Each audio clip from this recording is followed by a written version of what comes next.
Alright guys, back again, brand new day. No requests, so I decided that maybe it's time we do a little bit more orbit culture.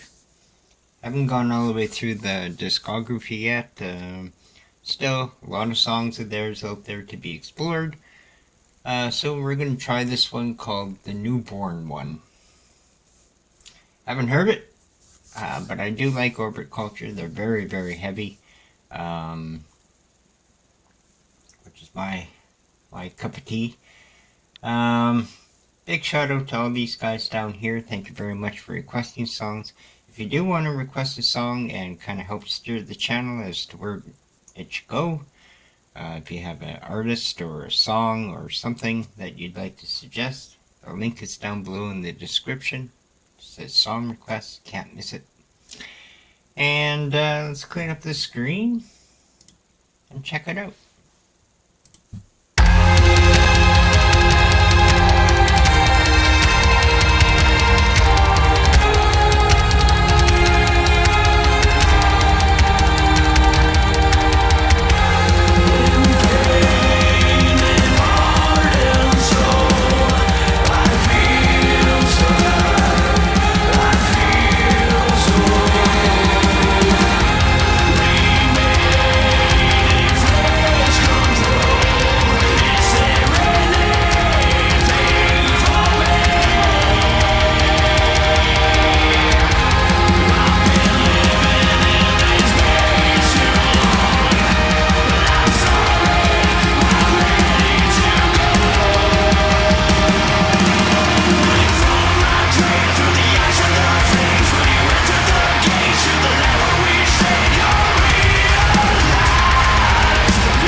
Alright. So, leave it to me to say these guys are really heavy, and then proceed to play one of their tamest songs I have ever heard from them. I don't know how that goes, but it was a nice song, but that is literally the tamest song I've ever heard from them so far, thus far. Yeah, usually they got a lot more growl, scream type content, and you know, a lot heavier beat, faster tempo. I mean, there's nothing wrong with this song. I'm sure after, if you had an album of just absolute pandemonium, every single song, I think you'd get to a point in the album where you'd want something like this just to take a break for a minute, So I can see why they do songs like this. I can also see that not every song has to be melt your face off kind of song, I obviously prefer those. I think we all know that by now, but I'm starting to come around. Some of these slower songs are pretty nice. Now, here's a question I have for y'all. How is the audio for you guys? Like, when I was listening to this video, it was very quiet in my headphones, and I'm pretty sure I'm recording off the sound being produced by the headphones. Although I have a volume control for you guys on OBS, but I can't get my headphones to go up any higher, and I find a lot of times that it's just not loud enough for me. I want more. And I mean, these are wireless headphones, which is nice because it gives me freedom of movement, but I'd even be willing to go to a corded headset if it means I can get more volume and clarity and, good sound out of them. So if you guys have recommendations for headphones, or you know anything about headphones, computer headphones, headphones that are compatible with OBS or, a computer, let me know in the comments. I'd love to hear your recommendations. Because I really got to do something about this. I need more volume in my ears. I'm getting deaf in my old age, so I gotta be able to turn it up. Alright, anyway, enough about that. Pretty good song. I'm not gonna knock it at all. I think it was probably one of their slowest songs I've ever heard, but again, like I said before, you probably need that with a band like this every once in a blue moon. You just need that break. Other than that, big shout out to these guys. Thank you very much for requesting songs. Again, no requests currently pending. Request link is down below in the description if you do have one that you'd like to see. And we'll be back this afternoon with something else. See you then.